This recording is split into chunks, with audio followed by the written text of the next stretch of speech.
Pa šta se ovde za Boga događa? Čiji je potez sledeći? Moj? Ne. Silno grešiš tvoje. Garantujem ti. Ne, insistiraš? Ne dolazi u obzir. Ja ne mogu da verujem. Ova igra mi se uopšte ne dopada. Evo, iskeca u dvojku. Molim? Ja ne znam da igram šah. Pa kako se usuđuješ? Odvratno. Đerolije moje, dobar dan. Evo me, ponovo sam ovde u izolaciji, samostana, s ovim pričama koje pišem samo za vas. Nemojte mi uzeti za zlo, ali ovaj incident koji se upravo dogodio sa osobom koju vi ne vidite, a ja vidim, nije ništa. Verujte mi, jedna sasvim uobičajena šala, jedan nesporazum između dva prijatelja koji igraju neku zabavnu igru. Elem, rekla bih da treba da se vratimo pričama koje su deo projekta Queer Respirator koji realizujem sa Zedom Zeldićem Zedom i Dekadencom. Pa da počnemo.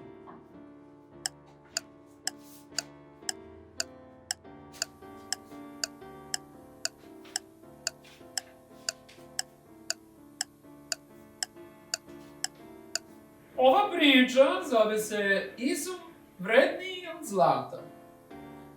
Daleko na jugu živeo je jedan siromah, koji je bio toliko siromašan da je morao danima da korača po livadama i šumama kako bi pronašao što god jestivo, te prehranio 3 ćerke sa kojima je živeo skladno u povećoj kući na rubu grada. Nekada ga je sreće služilo, bio je uspešan i slavan u nauci. Nastupila su teška vremena za cijelu planetu, što se na neke zemlje odrazilo manje, a na neke više. Velika finansijska kriza udarila je na sva vrata. Ljudi su počeli manje kupovati, manje se počelo proizvoditi, pa su mnogi ostali bez poslova i bilo kakve zarade. To se dogodilo i čoveku koji posta siromah. Uprkos nezgodnim životnim okolnostima, on je bio vedar i vredan. Pored svakodnevnih aktivnosti koje su mu najteže padale u zimskim mesecima, siromah je nalazio vremena da se bavi onim što najviše voli, izumima. Provodio je sate, dane, nedelje i mesece u pokušaju da sprovede zamisao koja ga je obuzimala. Jednog dana počeo je da radi na sasvim novom patentu, ampuli koja je trebalo da otkloni bilo kakvu mogućnost pojave slepila. Poput neke strašne bolesti, to slepilo je dominiralo planetom, haralo je uzduž i popreko, izazivajući masovnu histeriju, požare, izlivanje nafte u okeane i mora, saobraćajne nesreće, paljenje šuma i istrebljenje životinja.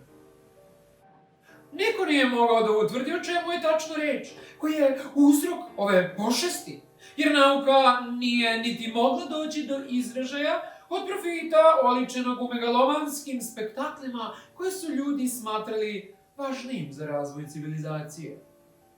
Elem, u takvoj situaciji, siromah je iznalazio načina da ostane fokusiran na ono što radi najbolje, ali nije imao sredstava za dalji rad na ampuli usled nedostatka novca. Danima je razmišljao kako da zaradi toliko novca, ali on to jednostavno nije znao, niti je umeo. Otud odluči da se obrati kralju države na jugu u kojoj je živeo i od njega zatraži kredit kako bi priveo kraju svoj izum, pomogao čovečanstvu i obezbedio svojim ćerkama i sebi sigurni život u svakom mogućem smislu. Nakon nekoliko molbi raznim ministarstvima, siromah je bio prinuđen da zamoli neki od svojih nekadašnjih kolega koji su ostali uticajni da posreduju i kralj ga je posle nekoliko meseci zaista i primio. Sredovečni vladar bio je gord, neuk i nemaran prema svojim podanicima. Siromah je to znao, ali zbog snažne želje da stane na put tom strašnom slepilu, uloži velike napore da objasni važnost ampule i neophodnost novca kako bi se ona proizvela. Kralj ga pogleda nezainteresovano i reče mu: Ja pojma nemam ko si ti, ali kada te vidim tako jadnog u tim ritama i s pogledom ranjenog jagnjeta, sažalim se. Kredit će ti biti odobren, ali moraš i ti meni dati nešto za uzvrat pre nego što pođeš na misiju. Siromah se sasvim zbuni, pa upita kralja. Vaša milosti, ne razumemo kakvoj misiji je reč. Kralj mu odgovori odsečeno. Strogo poverljiva informacija koju imaju sve nacije ovog sveta jeste da je uzrok ovog slepila te strahovitih migracija koje sve remete zapravo strašna neman zvana kovitara. Levićen hibrid nešto između životinje i mašine. Tvrde da je nepovrediva. Siromah preglede i reče. Ali ja sam samo siromašni naučnik. Nisam ratnik. Ne znam ništa o voljevanju, kamoli sam nemani. Kralj se grohotom nasmeje i odgovori. Sada je vreme da postaneš ratnik. To duguješ tvom narodu, tvojoj naciji i meni. Siromah jedva da izusti jednu reč kada se kralj nadovezao. Pored toga, znam da imaš 3 lepe kćeri. Ukoliko ne pristaneš na misiju, nemoj se iznenaditi ukoliko one odu svojim putem zaborave novca. Siromah nije imao opcije, pognu glavu i reče kralju. Vaša milosti, pristajem na sve što je potrebno kako bih sačuvao dostojanstvo mojih kćerki i naše kraljevstva. S mesta polazim u potragu za kovidarom. Na raspolaganju mu je bio samo jedan dobro opremljen hidroavion, jedna vreća hrane i pneumatički samostrel. Siromah je dobro poznavao statiku, ruže, vetrova i ostale stvari potrebne za uspešno pilotiranje. Brzo se snašao nadletajući zelena prostranstva, pustinje, rečne tokove i planinske vrhove uzduž i popreko planete. Tokom leta često je nailazio na prizore napuštenih naseobina, misleći da su stanovnici prebjegli u druge krajeve usled napada nemani. Međutim, kopkalo ga je da utvrdi na licu mesta šta je tu posredi, te se spusti hidroavionom na jedno jezero i obiđe mali grad u neposrednoj blizini. Hodajući ugleda divlje životinje koje neometane prolaze gradskim trgom, pijacom i sportskim igralištima. Na njegovo veliko iznenađenje ubrzo ugleda i ljude u prozorima domova koji su mu se činili napuštenim. Na trenutak se zaustavi i tamo da pokuca na vrata jedne kuće, kao furija ukaza se petoglava kovitara. Grleno zarlauka, pa brzinski protutnja poput kakvog uragana. Siromah ustrepta naravno, ali odluči da sazna kako to da ljudi ipak borave u svojim domovima kada je neman konstantna pretnja. Jedna osoba trećeg roda mu otvori vrata i obrati mu se. Ludače, vidiš li? On se zabuni pa odgovori. Ako misliš da li vidim, odgovor je da, bez ikakvih problema. A kako to da ste svi po kućama? Zar vas kovidara nije oslijepila? Osoba trećeg roda reče. Jedini način da izbegnemo susret sa njom je izolacija. Ako ne skenira naš vidokrug, ne može nas oslepiti. Ne znam kako si ti ostao neoštećen, to je čudo. Siromah se zamisli, ali upita. Da li ovdje živi neko ko zna nešto više o nemani? Ja imam zadatak da je uništim i svaka pomoć bi mi dobro došla. Reče osoba trećeg roda. Ja ne znam puno o tome, ali severno odavde, u zamku od Slonovače, živi neobična bogatašica, poznata po svojoj otresitosti, ali i velikoj kolekciji umetničkih i drugih predmeta.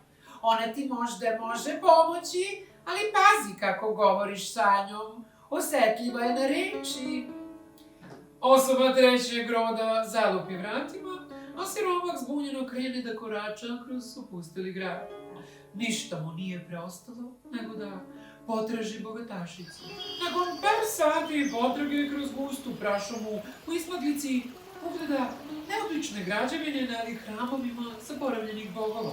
Rustični stupovi, spiralna stepeništa i gotski lukovi bili su prekriveni lijanama i puzavicama, a snolika atmosfera bila je dopunjena nedefinisanim zvucima prašumskih životinja. Samo što je zašao, ugleda visoku plavušu, odevenu u jednostavan grimizni kombinezon, dugi plašt sa gomilom zlatnog nakita, monoklom na jednom oku i malim majmunom na desnom ramenu odevenom kao ona.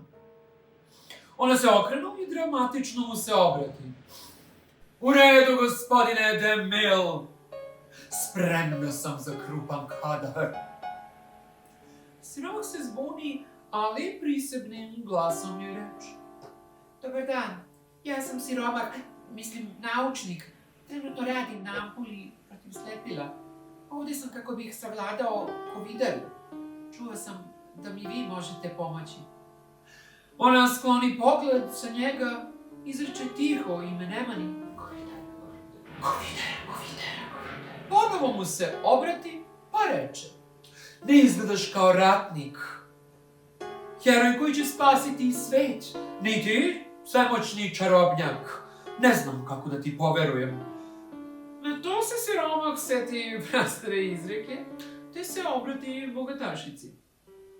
Ono smo što neprekidno radimo, stoga je moć kontrole našeg djelovanja, moć kontrole našeg karaktera, a moć kontrole našeg karaktera je moć kontrole našeg života. Bogatašica se stresi i pođe brzim korakom kroz gusto rastinje nadrealnog vrta.